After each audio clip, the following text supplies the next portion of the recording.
Mécanicienne, mécanicien, bonjour. Bien, nous allons à nouveau nous mettre les mains dans le cambouis de la technique, sans laquelle, bien entendu, aucun des concepts dont nous vous avons parlé et des services que nous avons abordés ne sera bien entendu possible.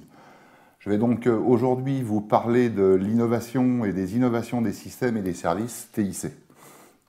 Alors, la première innovation est conceptuelle.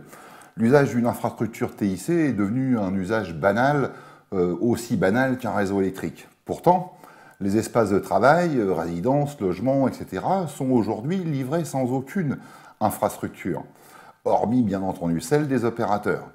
Donc la gestion et la sécurité de l'infra-réseau exigent des spécialistes et sont difficiles à gérer par ces usagers. Les acteurs vont donc devoir réviser leur approche au profit de quelques services, des premiers services intégrés destinés aux usagers, que sont le support de liaison, qu'on appelle le cabling as a service, et l'accès à un réseau IP privé, que l'on appelle le network as a service. Alors tout d'abord, nous avons plusieurs familles de ces services qui sont apportés par ces systèmes. Donc ces services sont variés, ils vont de la réduction des consommations et des émissions, le bien-être, le confort et la santé des utilisateurs, la délocalisation et l'ouverture des accès aux services TIC, la gestion des systèmes techniques, la sûreté, la sécurité, l'optimisation des usages des espaces, l'amélioration bien sûr des process et des usages des utilisateurs. Les systèmes et objets TIC sont connectés à un réseau opérateur directement ou via un réseau IP privé équipant le bâtiment, le logement ou le territoire. Parce que bien entendu, nous avons ces deux façons pour pouvoir connecter un système ou un objet à un réseau.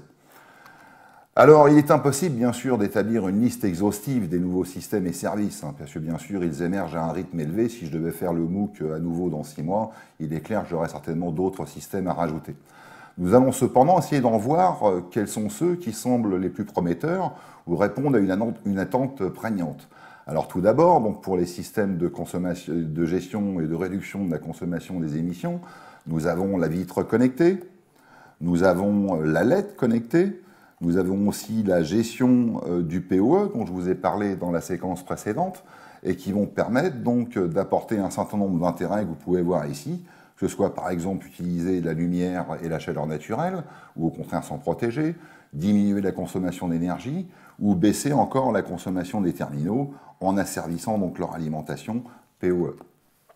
Toujours dans les réductions de conso d'énergie, eh bien, nous avons tout ce qui va être mesureur de gaz à effet de serre connecté, calorimètre, ventilation asservie, radiateur asservi, prédiction de consommation de fluide, donc qui vont avoir bien sûr différents domaines d'application, que ce soit dans le professionnel, dans le résidentiel ou sur le territoire, et présente bien sûr un certain nombre d'intérêts, que ce soit le suivi des émissions de gaz à effet de serre, qui pourra aussi servir de maintenance préventive également, mais aussi la répartition des charges, une réduction de la consommation d'énergie de la ventilation, une suppression des consommations d'énergie de chauffage inutiles, ou permettra de s'engager dans une gouvernance des consommations d'eau et d'énergie. On a aussi donc les systèmes de bien-être confort santé, donc qui vont permettre d'apporter de l'assistance de vie, par exemple. On en a bien besoin, sachant que les maisons de retraite coûtent très cher aujourd'hui. La gestion du confort de travail, les mesureurs de qualité de l'air intérieur, on se rend compte aujourd'hui que souvent les niveaux de pollution interne sont plus élevés qu'à l'extérieur, les mesureurs aussi de champs électromagnétiques, et puis enfin donc la boucle magnétique qui va permettre de faciliter notamment l'intégration des personnes handicapées, et puis aussi de pouvoir diffuser de l'information aux touristes ou autres personnes fréquentant un bâtiment ou un territoire. Nous avons aussi donc des systèmes qui permettent de délocaliser l'accès et d'étendre les accès aux services.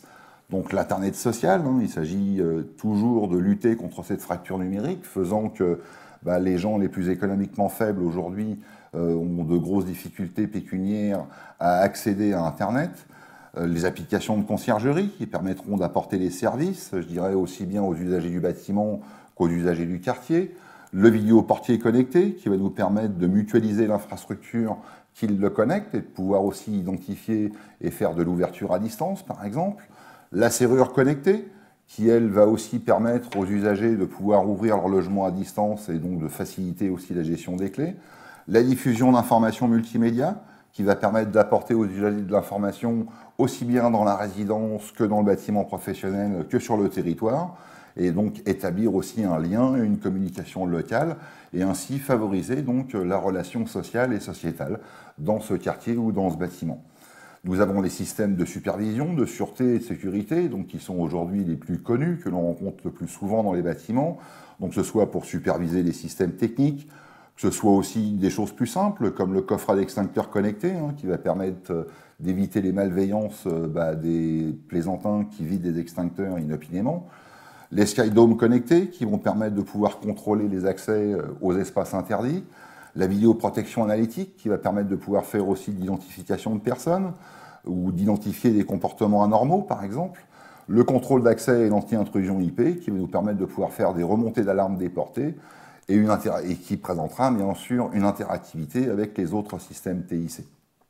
On va avoir aussi des systèmes qui permettent d'optimiser les usages des espaces, comme par exemple la gestion des postes de travail, la gestion des places de parking privées, le room management qui va nous permettre de gérer des salles de réunion partagées, le décompte de personnes qui va permettre de pouvoir avoir une visibilité sur les taux de fréquentation ou la densité des flux de personnes par exemple, et puis la gestion des places de restauration, puisque les restaurants interentreprises peuvent avoir d'autres usages que simplement de nourrir les entreprises qui sont dans un bâtiment.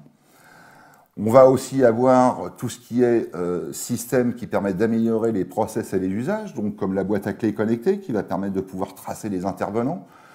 La géolocalisation de personnes ou d'objets qui va nous faciliter la vie pour pouvoir retrouver quelqu'un dans un territoire, un bâtiment ou de retrouver un objet par exemple.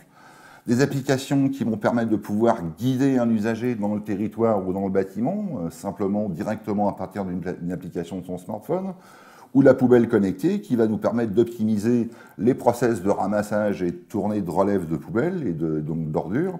Et puis enfin, donc la signalétique routière intelligente qui va nous permettre d'améliorer la sécurité, de mieux gérer les flux de véhicules et de pouvoir avoir une information diffusée par système qui sera adaptée au contexte, donc tant de trafic que de météorologie par exemple. Alors qu'est-ce que l'intelligence artificielle ? L'intelligence artificielle, c'est le logiciel et les algorithmes, bien entendu, qui l'intègrent. L'efficacité prédictive d'événements, de besoins de ressources, d'analyse contextuelle logicielle va dépendre avant tout de l'efficacité des algorithmes et de leur capacité d'auto-apprentissage, de l'étendue des données qui sont connectées, de l'historique plus ou moins long, bien sûr, de ces données, de la puissance de calcul, bien sûr, à disposition d'applications, notamment pour ceux qui sont gourmands en calcul, comme l'analyse comportementale ou l'identification vidéo, par exemple. Et l'IA, l'intelligence artificielle, sera probablement la prochaine étape des technologies de l'information et de la communication, puisqu'elle améliorera donc l'expérience de l'usager avec son environnement. Voilà, je vous remercie et je vous souhaite donc une bonne fin de journée. À bientôt.